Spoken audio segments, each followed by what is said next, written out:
Obrigada, doutor.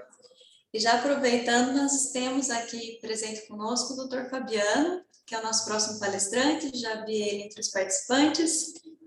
Bom dia, doutor, tudo bem? Bom dia. Muito bom recebê-lo, vou apresentá-lo aqui. Doutor Fabiano Coelho, ele é juiz titular da Vara do Trabalho de Formosa, ele está na magistratura do trabalho desde 98, foi juiz auxiliar da vice da presidência do TST de 2014 a 2018, atuando como coordenador nacional do projeto judicial eletrônico da Justiça do Trabalho, no biênio de 2016 a 2018, é mestre em Direito pela PUC Goiás, doutorando em Direitos Humanos pela UFG, fundador do projeto de trabalho notável de disseminação de conteúdos de prática jurídica para os advogados trabalhistas no Instagram, YouTube e TikTok. E hoje é o nosso palestrante para falar conosco um pouquinho sobre a possibilidade de demissão de justa causa daquele funcionário que é responsável por um incidente de segurança. Doutor, é com muita felicidade que nós estamos recebendo o senhor aqui e a palavra é sua. Bom dia, Luciana. Bom dia, Rafael. Bom dia, doutor. Aldo, estava ouvindo o Aldo aqui, realmente eu passei por esse sentimento de abstinência, né, de julgamento. Eu fiquei convocado no TST quase 4 anos, mas acaba assim que essas missões abrem a cabeça da gente e a gente acaba voltando para a jurisdição com mais energia, com mais disposição, e acaba que a experiência que a gente acumula na gestão do tribunal acaba impactando até na nossa forma de tratar as partes. Enfim, a gente vê dificuldades que não são muito visíveis, né, no dia a dia do juiz, né? E faço uma saudação especial aqui para o Aldo, que é uma referência para todos nós. Agora, ficou a bucha para eu falar aqui, né? Afinal de contas, como fica a questão de possibilidade de justa causa para o empregado responsável, né, por um incidente de insegurança?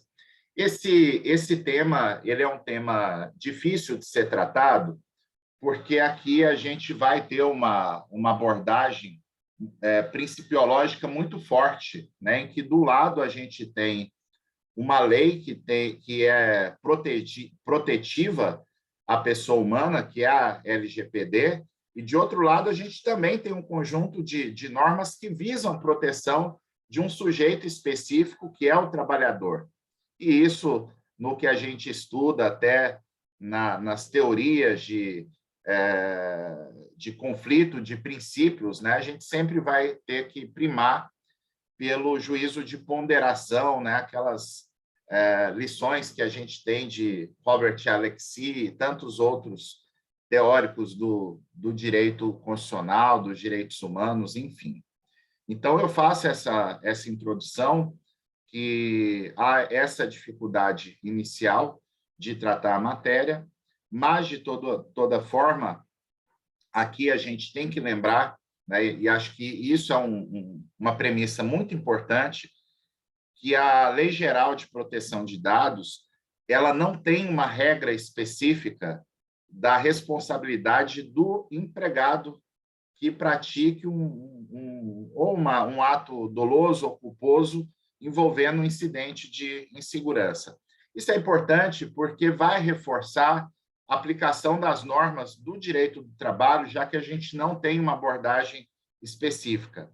Seria diferente, porque alguém pode pensar assim, mas, afinal de contas, a gente tem o princípio da presunção do conhecimento das leis, né? Então, o empregado, se ele está numa posição que ele possa causar um incidente de insegurança, ele é obrigado a saber as consequências legais daquele ato, porque, afinal de contas, todo e qualquer cidadão presume-se conhecedor das leis. Agora, a dinâmica do direito do trabalho não é bem assim. Eu citaria até uma lei, eu acho que é importante nesse momento, a lei dos cartorários, que é a Lei 8.935, porque lá no artigo 22 da lei consta que os notários e os titulares dos cartórios extrajudiciais são responsáveis por atos culposos e dolosos que causem prejuízo a terceiros, né? E por isso a gente tem, inclusive, uma discussão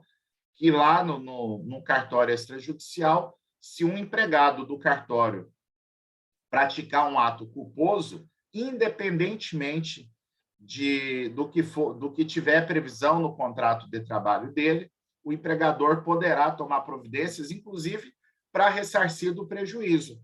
E a lógica no direito do trabalho não é essa. O direito do trabalho tem uma regra específica sobre descontos, eu vou falar um pouquinho sobre isso mais para frente, que acho que tem uma ligação muito forte com esse tema, mas no direito do trabalho, a regra da CLT, lá no artigo 462, é a gente separar.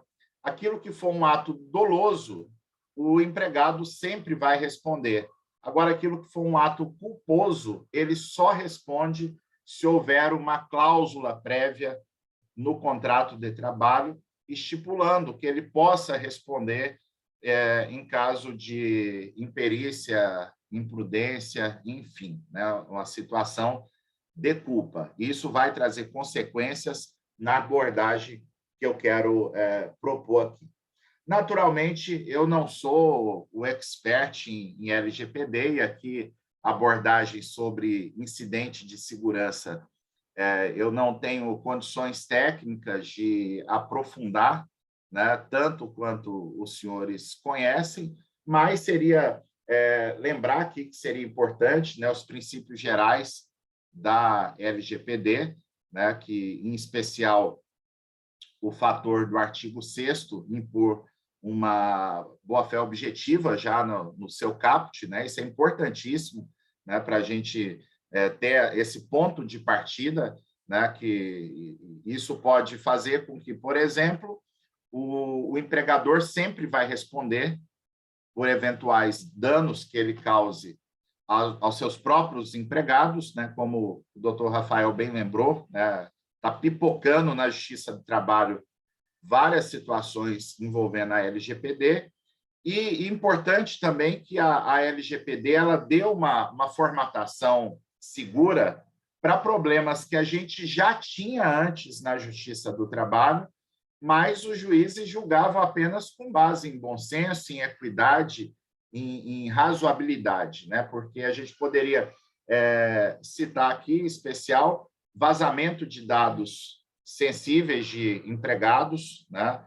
Em especial ex-empregados, né? Que é uma situação pós-contratual. Eu sempre falei para os meus alunos que se a gente pudesse listar aí 5 grandes problemas que a gente tinha sempre no direito do trabalho sem solução, um deles era aquela situação em que o empregado, depois de sair da empresa, ele descobre que ele não está conseguindo emprego porque o ex-empregador está prestando informações desabonadoras a respeito dele, né? Então, muitas vezes, informações, inclusive, que deveriam ter a guarda de sigilo. A CLT tem uma regra importante nesse aspecto para nortear a relação entre empregado e empregador, que está lá no artigo 29, parágrafo 4º, que trata do registro da carteira de trabalho, porque lá indica que o registro da carteira de trabalho não pode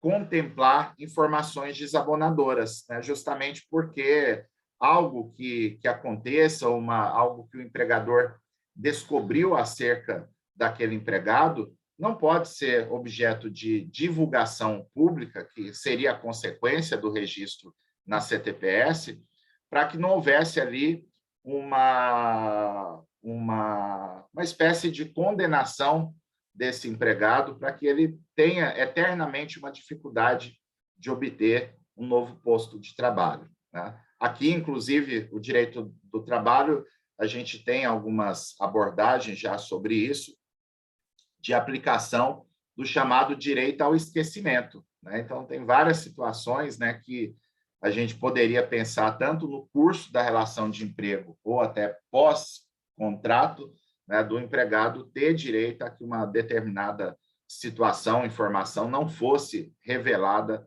a terceiros. E a LGPD ela cumpre esse papel de proteger, de criar normas mais seguras de proteção para o trabalhador. Mas a LGPD, além da boa-fé objetiva, né, que é importante para impor a responsabilidade do empregador, não só em relação aos seus empregados, mas também a clientes, né, que porventura tenham dados vazados, né, e é nesse ponto que eu vou centrar mais a minha atenção nos incidentes de segurança, né? Porque, embora a gente realmente tenha questões importantes internamente na empresa, eu creio que o problema maior que envolve essa matéria em relação à LGPD é a responsabilidade do empregado pelos incidentes de insegurança, né? Situações em que o empregado, inadvertidamente, ele manda para um grupo de WhatsApp uma informação, um documento, né, que seria ali de uso restrito da empresa e que envolva dados sensíveis, né? O empregado, como ocorreu num processo julgado recentemente, inclusive, no TRT de São Paulo, né? Esse caso é bem emblemático. O empregado compartilhou no e-mail pessoal dele uma planilha que tinha informações de cartão de crédito dos clientes, né? Então, esse processo foi bem interessante, eu acho que uma decisão polêmica. Por quê? Qual foi a compreensão do tribunal, né? O empregado, ele argumentou, e o tribunal reiterou isso, que não havia prova de dolo, de que o empregado usou aquela planilha para vazar dados dos clientes para alguma situação, né? Então, nesse ponto, a discussão era o empregado que ele próprio criou o incidente de insegurança, né? Ele pode ser punido por isso, né?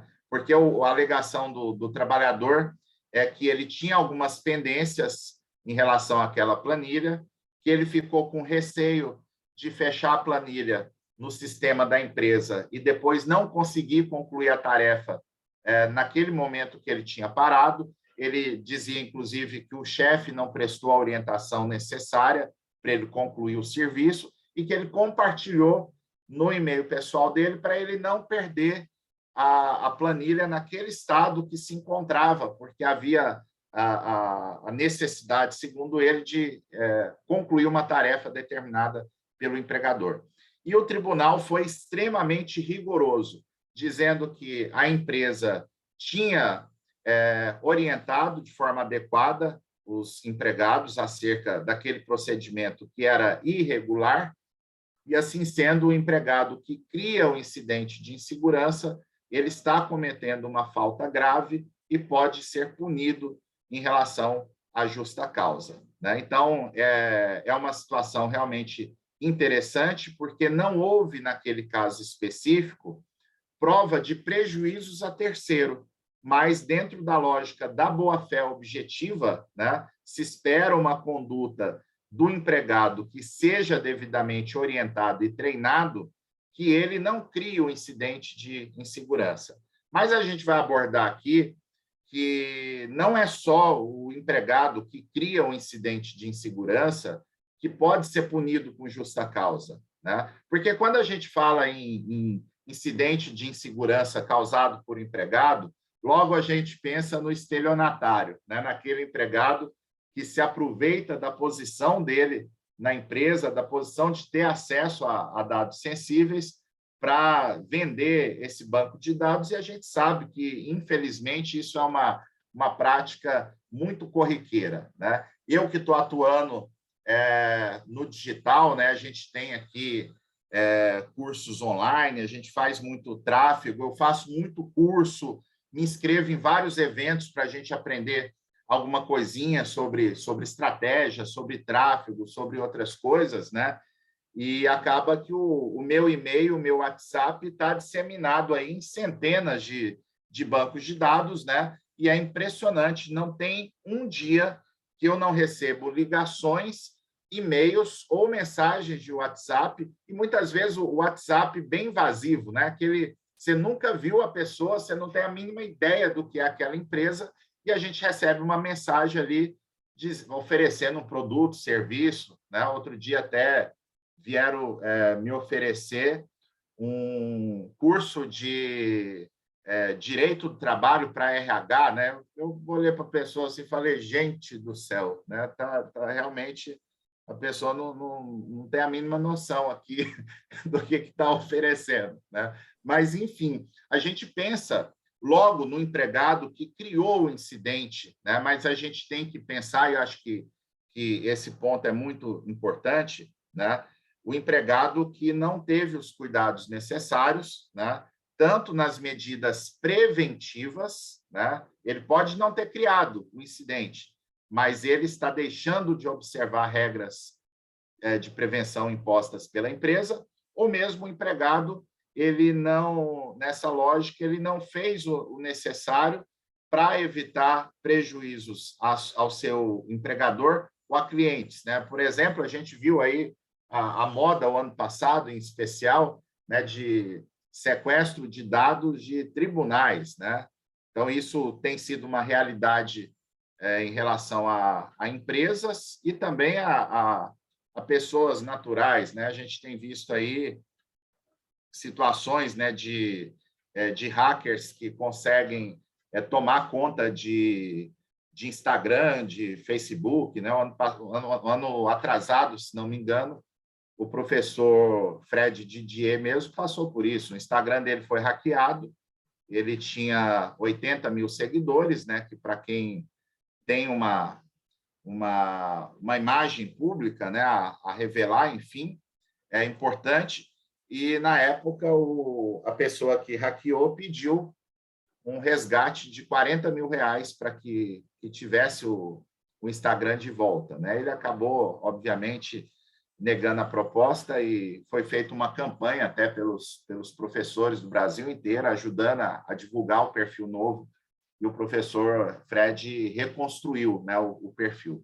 Mas, enfim, a gente poderia pensar que a situação do empregado que era responsável pelo backup das informações do empregador, né, do banco de dados, e ele esqueceu lá de uma determinada rotina, e com isso, quando houve o ataque de hackers, a empresa perdeu, né, todos os seus dados ou parte dos dados por conta dessa conduta omissiva do empregado, né? Então, com isso, a gente daria aqui 2 exemplos, né, de que, quando a gente fala em justa causa por incidente de insegurança, a gente está falando tanto daquelas situações dolosas em que o empregado tenta tirar proveito, inclusive econômico, né, dos dados sensíveis do banco mantido pela empresa, como aquela situação em que ele não teve dolo, mas a desídia dele, né, no cumprimento de uma determinada tarefa, deixou o seu empregador vulnerável, né, quando houve o incidente. Então, essas seria a contextualização, né, do tipo de problema que a gente pode ter, e aí, para a gente poder chegar a uma conclusão, né, ou propor aqui algumas conclusões, seria importante a gente virar um pouquinho a página e falar exatamente sobre o que é uma dispensa por justa causa no âmbito do direito do trabalho, né? As dispensas por justa causa, elas, primeiro, existe uma crença limitante muito forte, né, que é a ideia do senso comum, que toda justa causa é invalidada pela Justiça do Trabalho, né? Então, muitas vezes, as empresas deixam de aplicar uma justa causa porque tem medo de depois aquilo ir para a Justiça, e não só a Justiça invalidar, reverter, como ainda condenar a empresa a pagar uma indenização por danos morais por ter imposto aquela justa causa indevidamente ao empregado. E aqui é preciso começar pelo último ponto, dano moral. A Justiça do Trabalho tem uma jurisprudência muito robusta hoje de que a mera reversão da justa causa não implica em dano moral, né? Por si só não implica em dano moral. Então, se a empresa ela aplicou a justa causa de forma objetiva, né, sem humilhar, sem constranger o empregado, sem expor publicamente a questão, né? Então, ela manteve ali, dentro do que seria razoável o exercício do poder diretivo, não há que se falar em indenização por danos morais. Agora, por outro lado, se essa justa causa aplicada for de improbidade, aí o Tribunal Superior do Trabalho vem dizendo que há um dano moral in re ipsa. A gente vai passar as principais figuras de justa causa que podem ter a ver com incidente de insegurança, mas a primeira premissa é essa. Se for aquela situação de improbidade, que a empresa concluiu que o empregado praticou um ato desonesto, um ato deliberado, né, que gere um prejuízo tanto para a empresa quanto para os seus clientes ou outros empregados, e essa justa causa não é provada na justiça, existiria a condenação presumida em dano moral, né? Agora, no caso lá que eu citei, uma desídia, né? O empregado deixou de fazer o backup dos dados dentro da rotina estabelecida pela empresa. Se houver uma reversão dessa justa causa, o TST fala que, a rigor, não tem dano moral, né? Porque não é uma situação ali que envolva um questionamento de caráter do empregado, né? De desonestidade dele. É uma situação que a empresa entendeu que ele errou. Essa posição do TST me parece que ela é bem razoável, porque eu, na condição de juiz, né, eu já estou na magistratura tem mais de 23 anos, né, eu julguei inúmeros casos em que, na minha sentença, eu digo, olha, o empregado errou, o empregado cometeu uma falta, a empresa realmente não é obrigada a tolerar calada esse tipo de situação. Porém, a situação aqui não foi grave o bastante, a falta cometida não foi grave o bastante para que a empresa aplicasse uma justa causa. Então, quer dizer, eu estou validando a percepção da empresa quanto à falta do empregado, mas apenas censurando a medida punitiva que foi adotada. Então, isso não tem mácula nenhuma a rigor em relação ao caráter do empregado. Agora, é claro que se houver, por exemplo, uma divulgação ostensiva, né? Imagina a empresa publicar nas suas redes sociais, né? Até para mostrar para os clientes que ela está tendo o cuidado necessário, né? de fiscalizar, de proteger os dados dos empregados, né? Falou, a empresa tem medidas aqui bem severas, né? Para evitar esse tipo de coisa, ou aprender com o incidente para não acontecer isso mais na empresa, que nós apuramos aqui a responsabilidade por ter vazado os dados foi do fulano e ele foi dispensado por justa causa. Então, não tem nada a ver a empresa divulgar o nome da pessoa, aí a pretexto de estar protegendo a LGPD, questão de LGPD, ela está violando, né, um dado que esse empregado teria direito de não ir a público, né? Então, acaba que essa postura até meio que contraditória da empresa, ela poderia levar com que a justiça concluísse pela existência de um dano moral. Agora, quanto à crença limitante de que a justa causa nunca é aplicada pela justiça, o problema que nós temos, né, e aí não é só no direito do trabalho, né, quem está nesse evento, eu sei que tem muitos colegas que são civilistas, né? E que estão na mesma situação, né? Tem muita empresa, tem muito cliente que faz tudo sem consultar previamente um advogado, a empresa não tem orientação, não se preocupa em ter uma orientação de como proceder diante de um incidente de segurança, por exemplo, aí a empresa apura lá de qualquer jeito a falta e aplica a justa causa, e na Justiça do Trabalho entende-se que faltou um determinado elemento, né, que a doutrina, a própria jurisprudência exige para a configuração de justa causa. Então, eu mesmo já confirmei várias e várias faltas graves praticadas por empregados, né, confirmando justa causa. Agora, a questão é que a gente vê que há um índice muito grande de empresas que fazem de qualquer jeito, que não seguem parâmetros jurídicos razoáveis, e para essas a justa causa seria realmente anulada. E por isso a última parte aqui da minha exposição é justamente sugerir algumas medidas, né, que o advogado possa, inclusive, orientar os seus clientes, né, para evitar que depois esses atos de exercício do poder diretivo sejam anulados na Justiça do Trabalho em relação a esse ponto tão importante que é a LGPD. E aqui vai uma dica desde já.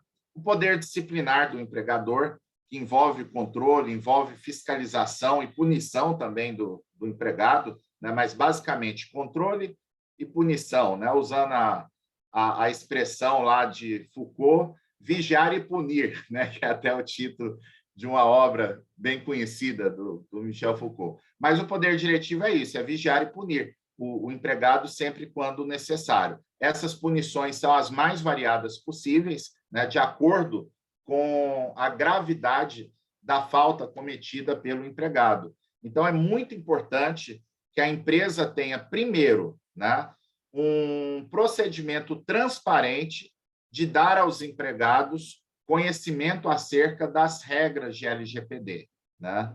Embora, como eu disse, né, a gente poderia pensar aqui no dever geral de que todos conheçam as leis, mas acontece, né, que a própria tecnologia, as políticas de segurança, os golpes que existem no mercado, os vírus que são criados, né, por delinquentes digitais, há uma dinâmica muito grande nesse aspecto. E, por isso, o empregado, ainda que eu possa pensar, claro, se a conduta é dolosa, o empregado vendeu o banco de dados da empresa, né? Então, chega lá na justiça, imagina, eu como juiz falasse, eu vou anular a justa causa aqui porque o empregado não foi avisado que ele não podia vender o banco de dados da empresa. Aí, pera lá, né? O ato doloso, ele sempre deve ser punido como uma premissa geral de convivência em sociedade, né? De punição, porque aí realmente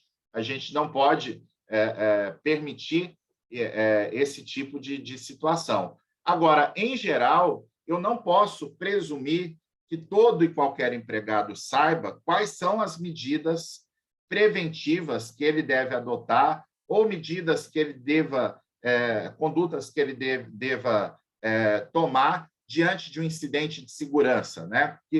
O plano de contingenciamento ali da empresa diante de um incidente, né? Então, isso precisa ser muito bem divulgado entre os empregados, né? De preferência por escrito, em treinamentos em que haja um registro, né? Seja por meio virtual ou presencial, que a empresa tenha como demonstrar que o empregado recebeu aquele treinamento, ele recebeu aquelas informações, e também pensar que isso é um treinamento contínuo, né? Não é simplesmente no momento em que eu contrato o empregado, eu faço aquela, muita gente chama de semana de integração, né? Que é aquela semana ali de recepção do empregado, onde será passado para ele as regras da empresa, os procedimentos de trabalho, aí a empresa dá um treinamento ali de LGPD e larga para lá. Não, o ideal é que a empresa tenha uma política robusta,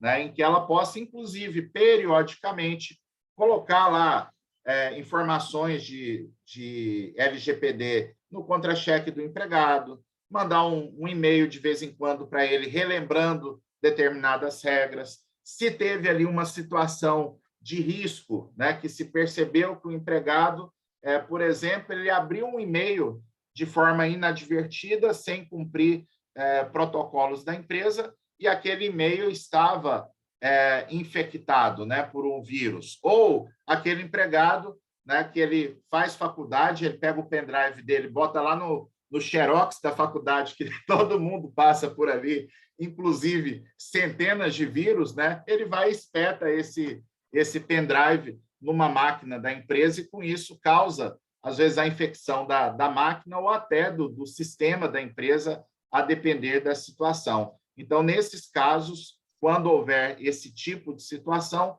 é muito importante que a empresa faça ou uma reunião, refaça um treinamento ou passe um e-mail, mas ela tenha como documentar, né? Documentar primeiro que ela está tendo essa medida proativa, né? E segundo, para eventual exercício de poder diretivo, a empresa tem como provar que ela continuamente está relembrando os empregados acerca não só das regras legais, mas principalmente dos procedimentos de segurança. Isso é fundamental para que no futuro haja uma discussão de justa causa, para que eu saiba, olha, o empregado ele errou aqui porque realmente ele foi descuidado, porque a empresa sempre passou todas as informações necessárias para um trabalho de forma mais segura. Então, no exercício do poder disciplinar, a empresa pode aplicar diversas punições, né, como advertências verbais para situações mais leves, né? O empregado está abrindo e-mails de qualquer jeito, mas não teve nenhum incidente de insegurança, né? O incidente de segurança, o problema é só que ele está abrindo e-mails ainda que não teve nenhum vírus, né? Mas essa não é a regra da empresa. Então, vai lá, faz uma advertência verbal.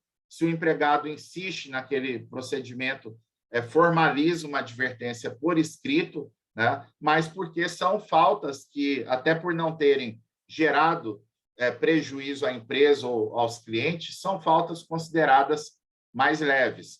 A empresa, em seguida, se houver essa persistência do empregado de não cumprir esse tipo de regramento interno, aplica lá uma suspensão de 2, 3, 5 dias. Né? O empregado, na suspensão, ele vai ter desconto salarial, né? E sempre pensando que são medidas pedagógicas, né? Castigos aplicados aos empregados para tentar sensibilizá-los, né? De que aquela persistência pode implicar numa justa causa, então, com isso, procura-se, né, recuperar aquele empregado que não tem sido cuidadoso. E aí chega-se ao ponto, né, de ter a dispensa por justa causa.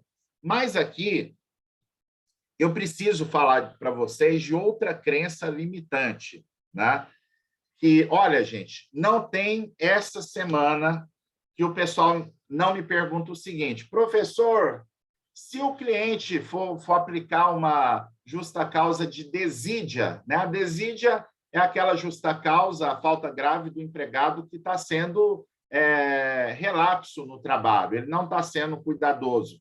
Geralmente, a desídia é aquele cara que vive chegando atrasado, falta ao serviço, não cumpre o dia a dia das rotinas de trabalho, a empresa vai lá, conversa e não adianta, né? Então, é o cidadão relaxado, relapso, né? Então, há uma ideia geral que, para eu poder dispensar um empregado nessas condições, a empresa tem que ir lá fazer 3 advertências por escrito, 2 ou 3 suspensões e só depois aplica a justa causa. Não existe essa situação no direito do trabalho. O que realmente acontece é que, em geral, a desídia é configurada por uma sequência de pequenas faltas, uma soma de pequenas faltas. Aí é verdade. A empresa ela não vai dispensar um empregado, no exemplo que eu dei aqui, eu não vou aplicar uma justa causa porque ele abriu um e-mail na máquina da empresa que não deveria abrir, ou porque ele espetou um pendrive ali sem ter causado prejuízo nenhum ao empregador. Agora, vamos imaginar que a empresa falou 300 mil vezes para os empregados: olha, não pode enfiar pendrive aqui nas máquinas da empresa, porque pode ter problema assim, assim, assim, ou pode ter algum procedimento de varredura do pendrive, né, para poder usar, enfim. Mas o empregado, que é teimoso, falou: não, é uma coisinha rápida aqui, não vai ter problema nenhum, não. Né? Então, ele espeta o pendrive, o negócio está infectado e causa uma pane geral nos sistemas da empresa. Então, quer dizer, foi um ato desidioso dele, mas que causou um grande prejuízo ao empregador. Então, nesse caso, não precisa ter essa sequência de faltas, porque o que importa, mesmo quando houver a desídia, o que importa aqui é a gravidade da falta, né? Mas, para isso, o empregado tem que ser treinado, a empresa tem que mostrar, se for questionada na justiça, que aquilo ali ficou muito claro para o empregado que ele não podia fazer, e se ele fez e gerou um grande prejuízo, eu não preciso necessariamente ter essa sequência de faltas. É claro que alguém aqui pode me questionar, professor, mas não é bem assim não, porque num processo meu, o empregado entrou com ação na justiça, tinha essa situação de prejuízo, e o juiz ainda assim afastou a justa causa. Não duvido, e isso ocorre, né, porque não há um entendimento do Tribunal Superior do Trabalho fixado em tese vinculante sobre essa matéria. A matéria realmente é polêmica.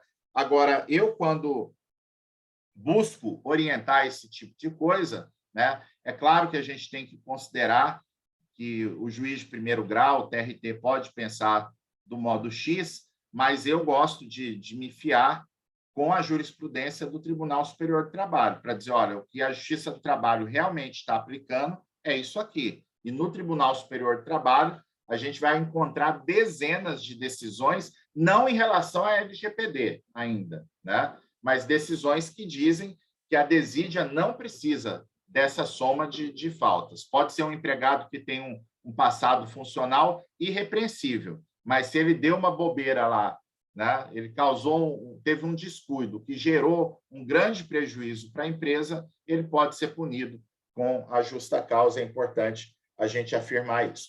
Outro ponto que, às vezes, é objeto de incompreensão, o direito do trabalho ele não admite punições pecuniárias, né? Essa é a regra, com raras exceções, como é o caso da lei do atleta profissional, que lá permite. Se o atleta, sei lá, o cara fugiu da concentração, não foi treinar, né, brigou com o técnico, né, deu um soco no colega de equipe durante um jogo, a empresa pode aplicar, o clube, né, pode aplicar uma punição pecuniária no jogador. Agora, em geral, no direito do trabalho, isso não existe. O que tem aqui é que a gente pode permitir que o empregador tenha o ressarcimento dos prejuízos causados por seus empregados, né? Isso, como eu disse no começo da minha intervenção, está lá no artigo 462 da CLT.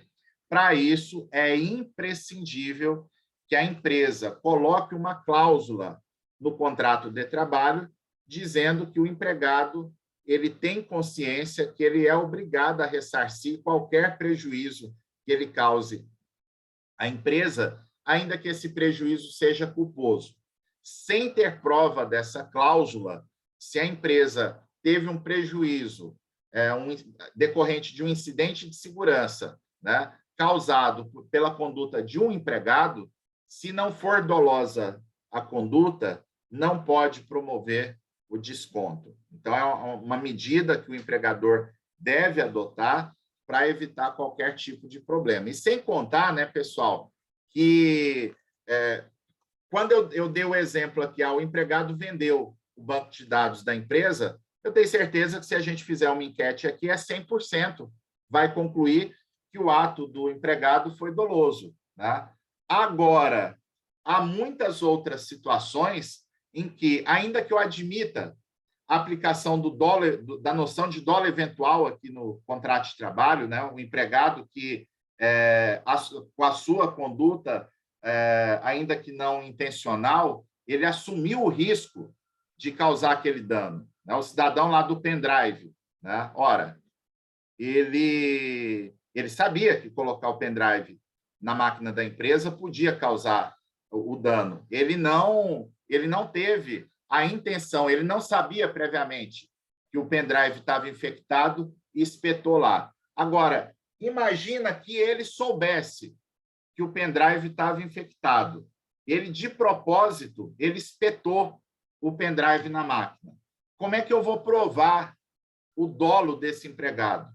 né? Como é que eu vou ter uma clara evidência do juiz que for julgar esse processo de entrar lá na mente do empregado e falar, realmente, né, ele fez porque quis. Então, esse tipo de situação, ainda que eu possa cogitar do dolo eventual, né, falar, não, eu posso não provar a intenção, mas ele sabia, ele assumiu o risco ao espetar o pendrive de causar o prejuízo. Então, isso é uma conduta dolosa, né, porque ele sabia das possíveis consequências. Isso é uma tese interessante, mas se a empresa tiver que ir para a justiça com uma tese dessa, é muito arriscado, é muito provável que o juiz simplesmente diga, olha, não teve prova aqui da intenção, não tem demonstração de que havia autorização do empregado de descontos por prejuízos decorrentes de culpa, e por isso a empresa vai ter que devolver o desconto feito no empregado, né? Então, fica aqui a dica de rever os contratos de trabalho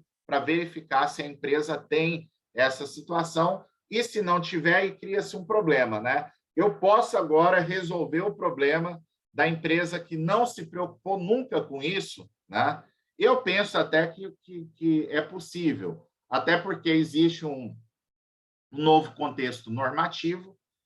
A empresa pode, por exemplo, se for uma empresa de tecnologia, uma empresa que lide com dados sensíveis, né, a empresa pode invocar, inclusive, a LGPD, né, que, como o professor Aldo lembrou, né, a lei é recentemente nova, né, então a empresa pode fazer aditivos contratuais dizendo, olha, o empregado foi contratado antes da LGPD e agora a gente está fazendo uma adaptação. Então, eu posso criar uma cláusula específica, um aditivo contratual específico em relação à LGPD. Eu boto o empregado lá para assinar o termo de conhecimento dele acerca das regras de segurança da empresa e insiro ali uma cláusula que o empregado assume a responsabilidade de ressarcir prejuízos decorrentes de culpa. Então, eu tenho a convicção de que esse aditivo não será questionado no futuro. Por que eu digo isso, pessoal? É porque no direito do trabalho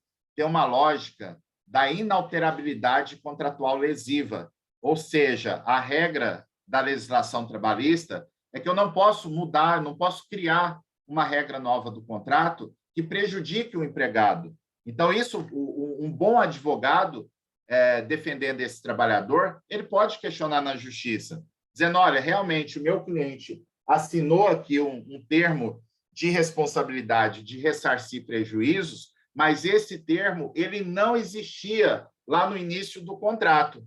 Então, para repactuar essa cláusula, a empresa deveria ter dado uma vantagem para o empregado, para ficar caracterizado ali que foi uma renegociação do contrato e não uma imposição do empregador de criar uma obrigação que não existia no início do contrato. Então, você usar o contexto novo da LGPD, fala, não, só que aí não é simplesmente fazer uma cláusula genérica, né, que todo e qualquer prejuízo o empregado vai ressarcir, né? Você vai criar ali uma cláusula de LGPD. Em relação aos incidentes de segurança, o empregado vai responder. Ou, se a empresa quiser, né, uma situação mais segura também, seria embutir essa cláusula na negociação coletiva, que aí não precisa nem fazer referência à LGPD. Né? Na negociação ali de um acordo, de uma convenção coletiva, a empresa pode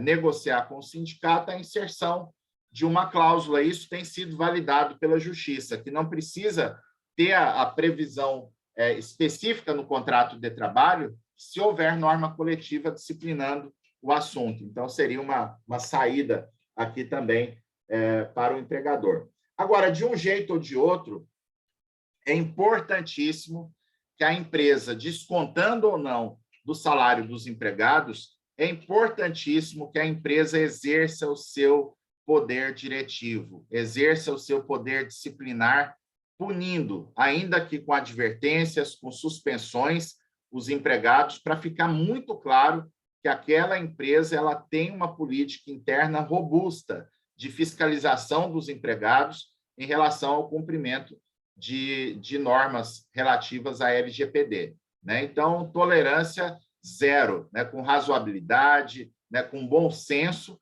mas aplicar as punições para as faltas mais leves, né, que com isso eu evito muitos problemas e muitos prejuízos. Aí eu lembro até aqui de uma audiência que eu fiz muitos anos atrás, me veio um flash aqui, né? Quando o pessoal estava discutindo, eu entrei na Justiça do Trabalho em 98, né? Então eu acompanho aí toda a trajetória, né, do mercado de trabalho, usar mais os mecanismos de tecnologia, né? Então eu lembro logo que eu entrei na magistratura, na época estava tendo a discussão se as empresas poderiam instalar câmeras para captação audiovisual no local de trabalho, né? Então, acaba assim que hoje, já há muito tempo, né, o entendimento que isso é um mecanismo de fiscalização justificável, né, desde que se observe a razoabilidade. Então, por exemplo, se é um empregado que, pela rotina de trabalho dele, é impossível ele causar algum prejuízo para a empresa, não tem por que instalar uma câmera ali em cima dele. Eu não posso ter perseguição, né? Eu tenho lá 3 empregados fazendo a mesma coisa, mas eu botei a câmera para gravar só um, porque por algum motivo eu desconfio dele, né? Aí há uma discussão lá, professor, né? Eu acho até que esse momento da pandemia vai gerar uma rediscussão sobre isso, né? Porque chegou a ter decisões na Justiça do Trabalho que uma instituição de ensino não podia gravar as aulas, né? Porque isso estaria ferindo a liberdade de cátedra do professor, né?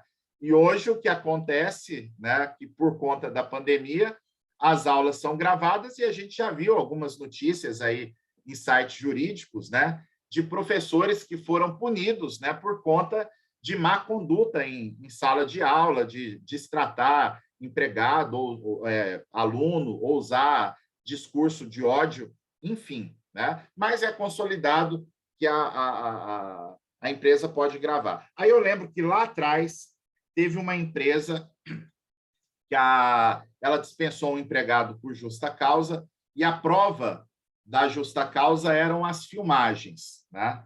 Só que aí surgiu o problema que o advogado do reclamante, né, de forma muito atenta, ele me disse o seguinte no processo: Excelência, a prova, o meu cliente, ele não nega que tenha feito tenha praticado a falta X, né?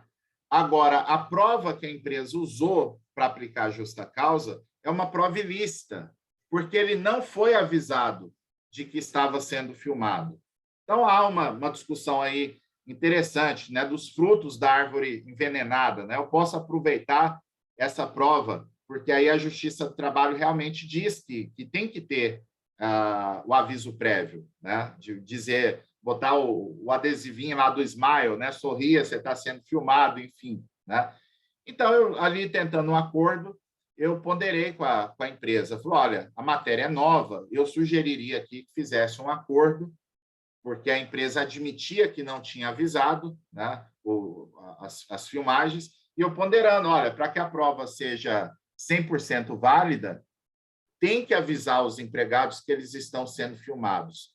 Aí a sócia da empresa virou para mim assim: doutor, mas se eu avisar que está sendo filmado, os caras não vão fazer coisa errada, né? Eu falei, pois é, minha senhora, mas o que a senhora quer? A senhora quer dar flagrante, quer que os seus empregados façam coisa errada para poder dispensar por justa causa, ou você quer evitar o problema, né? Então, é importantíssimo que a empresa tenha esse trabalho, né, de dar ciência aos empregados, até por uma questão de transparência, de lealdade, de boa-fé, de dizer qual é a regra, né? E os requisitos, basicamente, para validar uma justa causa, seria, né, a anterioridade, né, que está um pouquinho... Eu estou vendo aqui que meu tempo já esgotou, mas eu estou partindo para o final. A anterioridade, né, ou seja, eu não posso inventar uma falta grave que não tem capitulação legal, né, e aqui eu vou dizer quais são as capitulações referentes ao nosso tema. Eu não posso punir o empregado 2 vezes pela mesma situação, eu posso punir a reincidência, né? Então, ele causou ali um descuido com segurança, eu aplico uma suspensão, né? Ele voltou da suspensão, eu não posso dar a justa causa. Agora, quando ele incidir num outro erro, né, reincidiu, aí sim eu posso fazer a justa causa. Vou observar a razoabilidade, um juízo de proporcionalidade e também a reação imediata, né? Se o empregador fica sabendo daquela falta cometida, tem que agir imediatamente. Ele não pode deixar passar para daqui a alguns meses, alguns dias, resgatar essa falta para dispensar o empregado. Caracterizaria o chamado perdão tácito. Eu vejo aqui nas figuras da CLT, que estão lá no artigo 482, né, que trata das faltas graves, a possibilidade de improbidade, né, o empregado, no exemplo, lá, vendeu o banco de dados, ele tirou proveito econômico de um incidente de segurança da empresa. Incontinência de conduta, que é uma falta grave, vinculada a questões de índole sexual. Então, o empregado, se ele, de alguma forma, ele conseguiu, por exemplo, invadir o celular de uma colega de trabalho, de um colega de trabalho, e difunde ali no ambiente de trabalho fotos íntimas que, porventura, estavam nesse celular. Isso caracterizaria a incontinência. O mau procedimento, que quando você não consegue encaixar ali direitinho numa falta grave, você pode aplicar o mau procedimento, que é uma justa causa genérica. A desídia, né, que o empregado informado previamente dos procedimentos a serem adotados não cumpre esses procedimentos. A indisciplina e a insubordinação. Qual que é a diferença aqui? A indisciplina é aquele empregado que não cumpre regra, as regras gerais da empresa. E a insubordinação é o empregado que não cumpriu uma regra específica. Então, imagine que naquele dia o empregador diga para o empregado: olha, você tem que fazer isso, isso e isso aqui, porque a gente percebeu que o nosso banco de dados está vulnerável nesse ponto. É para você fazer hoje isso aqui, né? O cara não faz, exatamente naquele dia, né, ou na virada do dia, acontece o incidente de segurança, né? Então, nesse caso, ele deixou de cumprir uma regra específica, uma determinação específica para ele, pode ser punido. E fechando aqui, o que fazer, então? Quais são as sugestões aqui para que a empresa possa exercer com segurança o seu poder disciplinar? A reformulação dos contratos de trabalho, se for o caso, né, fazer adaptações, criar aditivos contratuais envolvendo a LGPD, reformulação do regulamento interno da empresa. Se a empresa tem um regulamento, muitos estão defasados, então dá uma repaginada para cumprir a lei. Observar a lealdade patronal, né, prestando todas as informações do empregado, né, sobre as rotinas de segurança. Outra situação, se vocês advogam para clientes que tenham, que contratem prestadores de serviço que sejam responsáveis pela guarda de dados dos seus clientes, né? Ou de clientes dos seus clientes, enfim, né? Então, seria desejável inserir no contrato entre as empresas uma cláusula exigindo que a empresa prestadora de serviço demonstrasse o treinamento periódico dos seus empregados em matéria de segurança digital e LGPD, sob pena, inclusive, de rescisão contratual, que é uma forma de você também blindar, né, ou proteger o seu cliente por algo que, muitas vezes, um incidente que vai ser causado por um prestador de serviço e não pela própria empresa. Colocar cláusulas contratuais também, indicando a importância de proteção dos dados confidenciais, né, dentro da reformulação geral dos contratos de trabalho.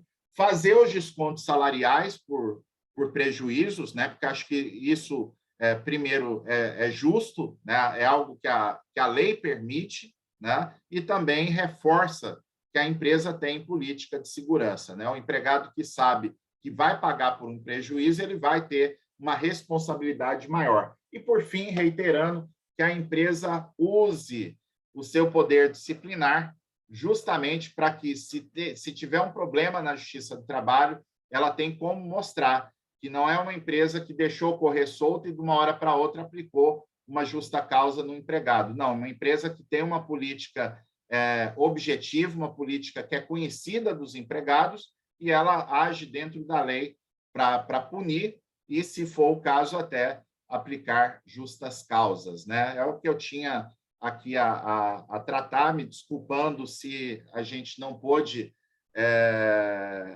investir com a profundidade que o evento aqui merece, mas seriam essas as reflexões e fica à disposição se tiver algum questionamento.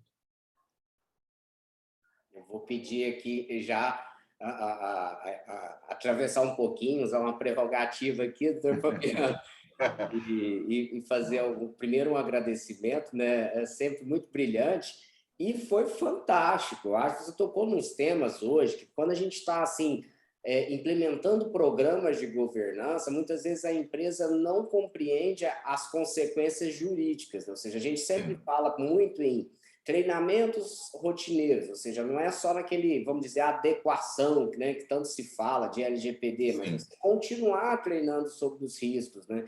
E eu adorei essa menção, assim, também a execução das políticas. Não adianta a gente simplesmente ter um documento guardado na gaveta se ninguém mais dá bola para aquele documento e depois querer chegar lá e aplicar uma justa causa. Eu queria só, se você pudesse explicar para a gente aqui um pouco sobre uma situação em que não há um prejuízo assim, concreto, mas que o colaborador ele coloca em risco rotineiro. Vou dar uma situação que hoje tem se usado muito nas empresas, que é o teste de phishing, né? Que é aquele e-mail que se manda lá fingindo que é um link, aí você cria ali algumas situações, tem vários softwares que fazem isso, e você vai medindo ali a educação do colaborador, quando ele clica, faz às vezes uma gamificação, enfim, outros vão submetidos a uns treinamentos, etc. Mas tem umas questões em que você tem ali aquele colaborador que sempre está clicando indevidamente, sempre está colocando em risco, mas não houve o risco em si, ou seja, quer dizer, não houve um prejuízo em si. Como é que a empresa pode tratar esse tipo de conduta? Fantástica essa pergunta, Rafael. E eu vou até responder com uma historinha que não tem nada a ver com LGPD, né? Muitos anos atrás, eu estava no começo da magistratura e eu peguei para julgar o seguinte caso. O reclamante foi dispensado porque ele pegou um ovo de Páscoa pequenininho da empresa, levou para dentro da câmara fria e comeu escondido o ovo de Páscoa sem pagar. Na época, era um ovo que hoje deveria custar, talvez, R$18, R$20, creio eu. Né? Um dano que, para uma grande rede de supermercado, é um dano mínimo. Né? Se você for lá para o campo penal, inclusive, isso nem daria crime. Né? Só que a minha decisão foi o seguinte, ficou provado que ele realmente, foi até engraçada a audiência, porque, só abrindo parênteses, a testemunha que o reclamante levou, né, dedurou ele, né? Falou, olha, realmente eu vi ele comendo ovo de Páscoa, né? E aí eu achei engraçado, o advogado da empresa perguntou se a testemunha tinha comido também o ovo, né? Eu perguntei, porque eu achei que estava dentro do contexto. E foi a resposta que matou assim, o processo de forma definitiva. Né? Falou, doutor, ele me ofereceu um pedaço do ovo de Páscoa, mas eu não quis comer porque eu sei que aquilo ali que ele estava fazendo era errado. Né? Então, eu estou dizendo isso porque, realmente, as faltas que o empregado comete, elas não dependem necessariamente de um prejuízo financeiro ou que haja um prejuízo significativo. Né? Aí o servidor que estava subordinado a mim no tribunal, eu descobri que ele passava um tempo da jornada, porque ele ficava numa sala sozinho, né? Acessando o site pornográfico na rede do tribunal. Né?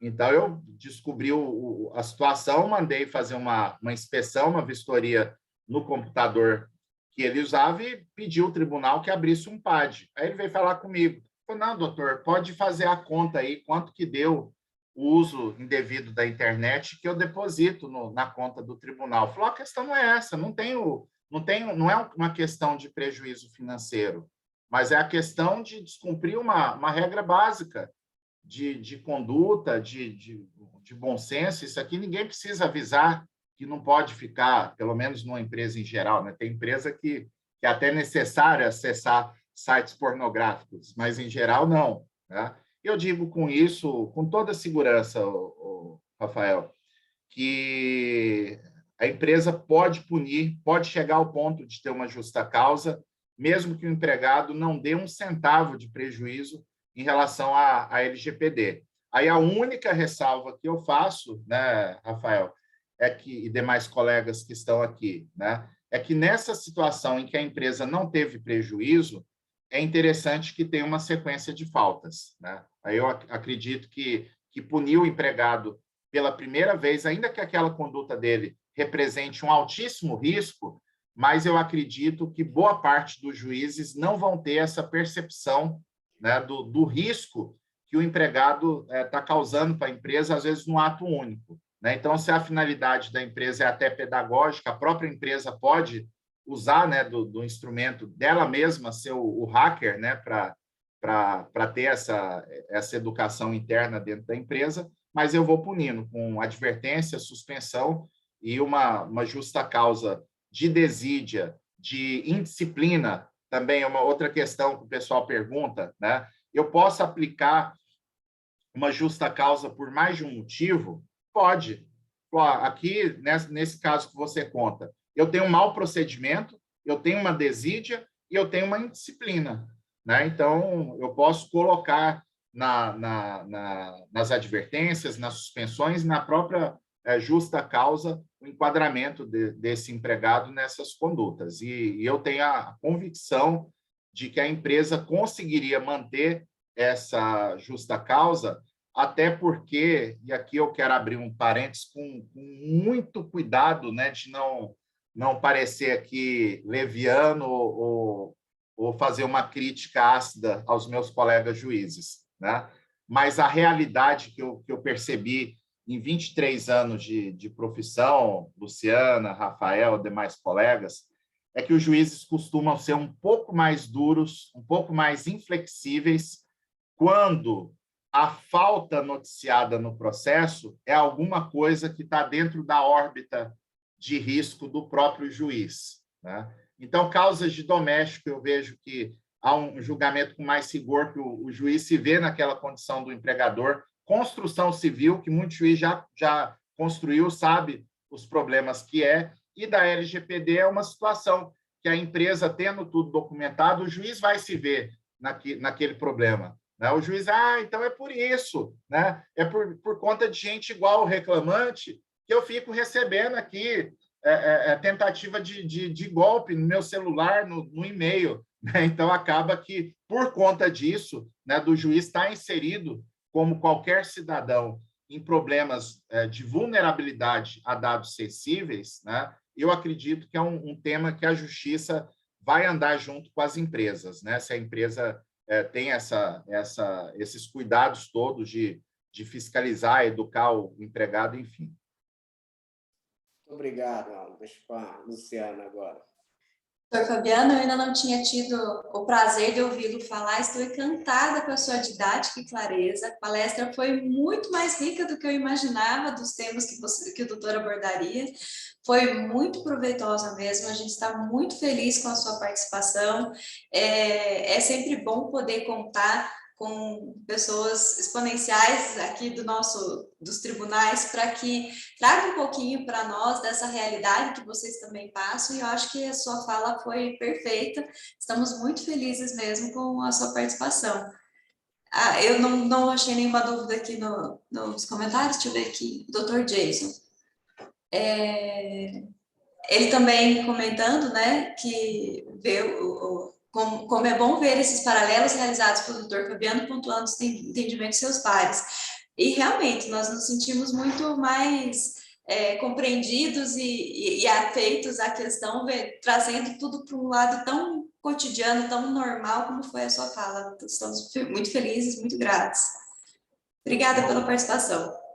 Eu agradeço a atenção de todos, reitero o agradecimento pelo convite, fico à disposição sempre do Instituto no que precisarem, e deixo, caso o pessoal queira contato, depois, né, eu sugiro que sigam lá o nosso perfil no Instagram, o Trabalho Notável, que é o ponto onde a gente está mais concentrado nas nossas ações de difusão de conhecimento. A gente tem lives diárias, conteúdos diários lá de direito do trabalho, de prática trabalhista, e fica o convite para os colegas conhecerem o trabalho. Um grande abraço a todos.